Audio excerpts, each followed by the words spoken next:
Hope everyone's well today. There he is. First time you've been on, I think, isn't it, Diamond? Right. Hopefully he's not going to bark too much. I've got something, a story really, a short story, but there is a moral behind the story. It's entitled Something That Happened This Morning that was actually quite revelatory for me and kind of demonstrated to me where I'm at on my path in life. And the reason I wanted to do this video was in case anybody else resonates with what I'm going to say and basically needs a pick-me-up, I would suggest is what I'm doing it for. Because I think it's probably reflective of how what a lot of people see and how they feel. So I'll just quickly tell you what happened and then why it's important. So I live on a road where there's two schools, two primary schools. And I'll be honest with you, twice a day during term time, during the week, it's enough to make you lose your faith in humanity when you just observe what goes on. There's this kind of bad energy that comes to the street at 8:30 and 3 o'clock every day, and I try not to get too involved in it myself. But as I say, there's a lot of fecklessness out there. I hear how some of the parents speak to their children and how they park the cars wherever they want, wherever that may be, and everyone on their phone. And of course, it's not all the parents who demonstrate this behaviour that is quite sad to see, but it's a fair percentage of them, unfortunately. Now, for those of you that live near a school, you'll understand exactly what it is that I'm saying. But it's a common occurrence that, sadly, it's a common occurrence that someone will just rock up and park right over my driveway so I can't get out, or people can't get in, which I can't get my head around that. I really can't. But it seems to be quite a common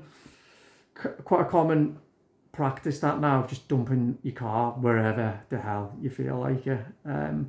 So this morning it was about 8:30 and I was waiting for my friend to arrive who's doing a job, roofing job on the house, and he hadn't arrived yet, but his arrival was imminent.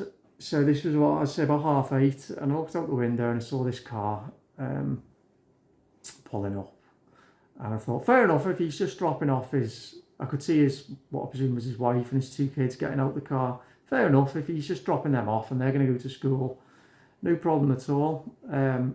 But they all got out the car. He locked it and they walked off. So of course I went out and I said, excuse me, you're blocking the drive here and someone's arriving soon. They need access to the drive. And I could see he wasn't very happy at all. And he kind of said, yeah, okay, I'll move it. So I kept my eyes on him and went back into the house, looked out the window, and as he's driving off, he's ranting and raving, shouting and swearing, making all kinds of gestures with his hands, middle finger, and all kinds. And it just got me thinking. Now, there's two conclusions that I drew from this, and actually it was nothing to do with him or what it says about this awful society that we have at the moment.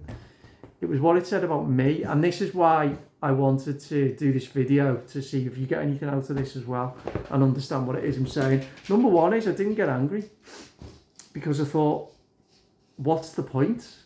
I'm not going to let somebody who's clearly got no standards and who doesn't care about anybody else other than himself affect me. I really did just observe, and I didn't react to what was going on.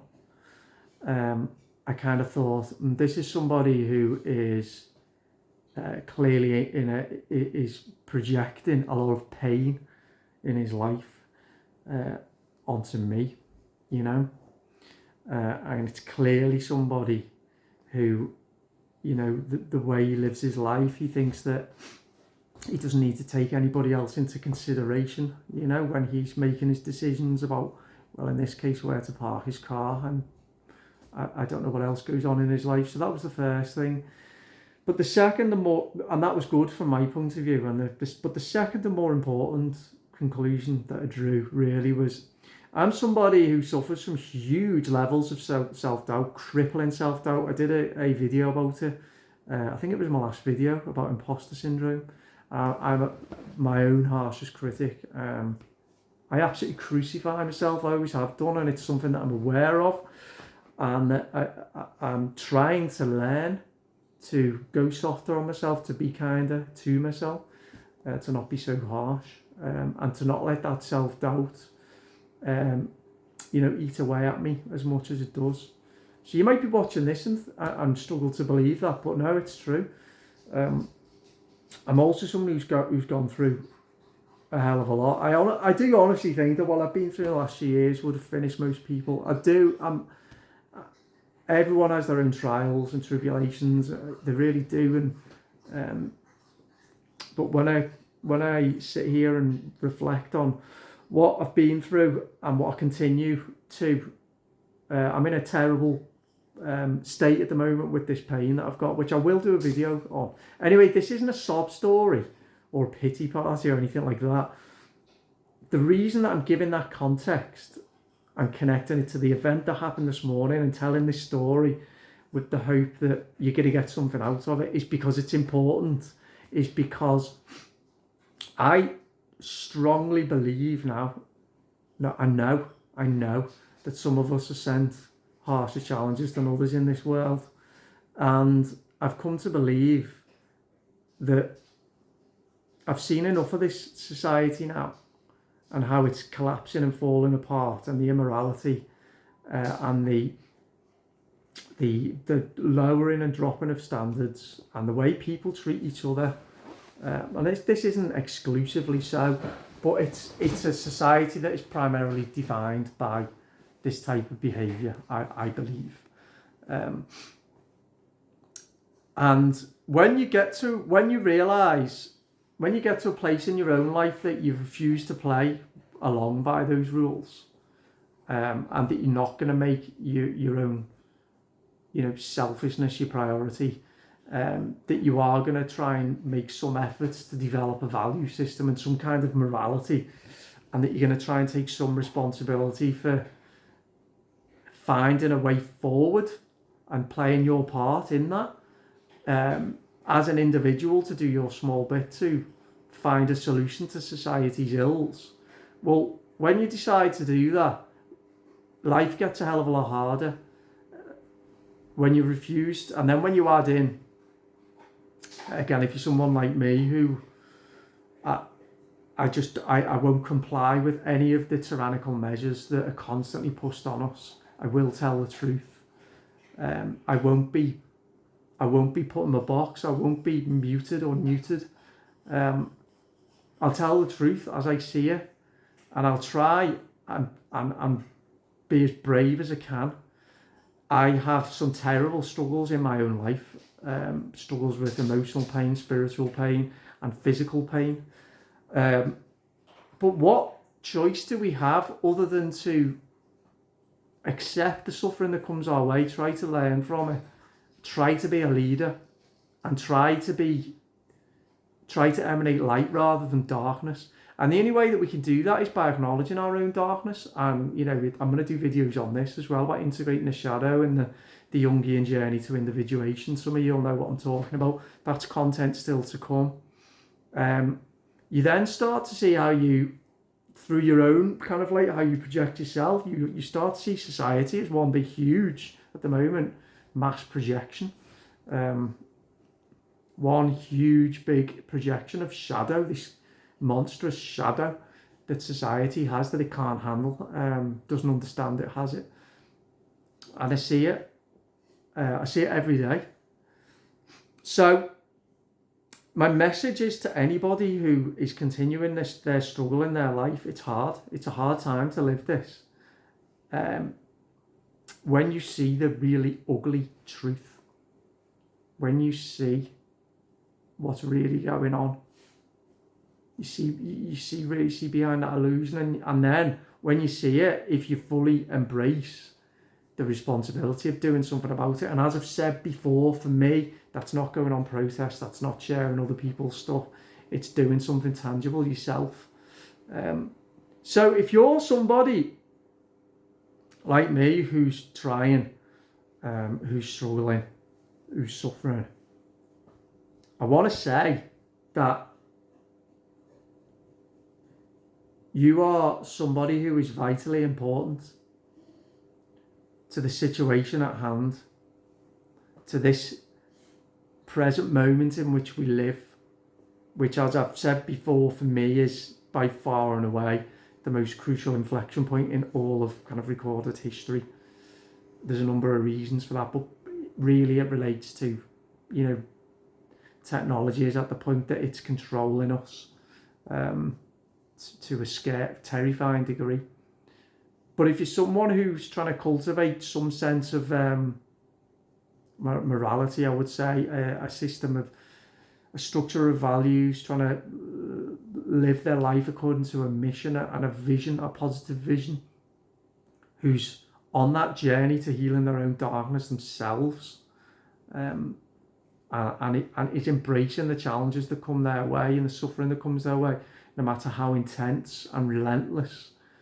There might be pain, there might be grief, there might be all of these negative emotions that, and in a world, in a society, it wants you subdued, it wants you obedient, it wants you just to be consuming and obeying and feckless and completely lacking in responsibility. It wants you stupid and sedated and all of those things, and sedentary. That's what it wants from you. It's what it wants from me. It's what it wants from us. Because individuals who are like that are controlled by the system. And the system doesn't like people who tell the truth, doesn't like people who are healing their own pain. It doesn't like people who are authentic. It doesn't like people who are cultivating a sense of individuality. And when I saw that this morning, I'll end this video because Diamond's about to bark. He spotted someone and he's growling. When I saw that this morning, it reminded me there's a lot of people out there, a lot of fellas out there like him. There's a lot of people out there who are like that, uncontrolled, misunderstood anger, projecting it all the time, creating chaos, bringing bad energy. If we can somehow rise above that, and in the face of, you know, living with these people, trying to just do what's right in our own unique individual way, as imperfectly as that is, we make mistakes, we do things we regret. You know, of course we do. Every day I look back on the day and think, I could have done this better, Dave. You could have said this in a different way. I'm going through it at the moment. I really am, but I know a lot of other people are. But my message is, you've just got to stick in there and realise how crucially important you are. If you're creating, if you're telling the truth, if you're refusing to be cowed by the people around you, by the government, you know, if you refuse to be intimidated by the fear and the mass messaging and the propaganda, and but more than all of that, if you refuse to play along with these shitty rules that society has for us and the general standard of behaviour that you see out there, then you are really exceptionally important. And so please know that. I hope you enjoyed and got something out of this. I hope it didn't come across, because I don't want it to come across as arrogant in any way, because that is not what I'm aiming to do. And I don't feel that. It's just I'm kind of getting to the point where I have to realise my own sense of, actually, I'm not in a world that wants you to be mediocre, less than mediocre. I refuse to be that. I refuse. Everybody's got greatness in them. Everybody's got greatness in them. It's just most people are being conditioned to not believe that, and they're just a cog in a machine. And I'm not that, and I'm sure you're not that as well. So don't let the bastards drag you down, is what I want to say. Stick in there, like I'm sticking in there. So this video's for anybody who relates to what I've just said there. Leave a comment, let me know what you think about what I've said. Don't forget to subscribe. It's been great chatting. That's 15 minutes, so that'll do for me tonight. Cheers.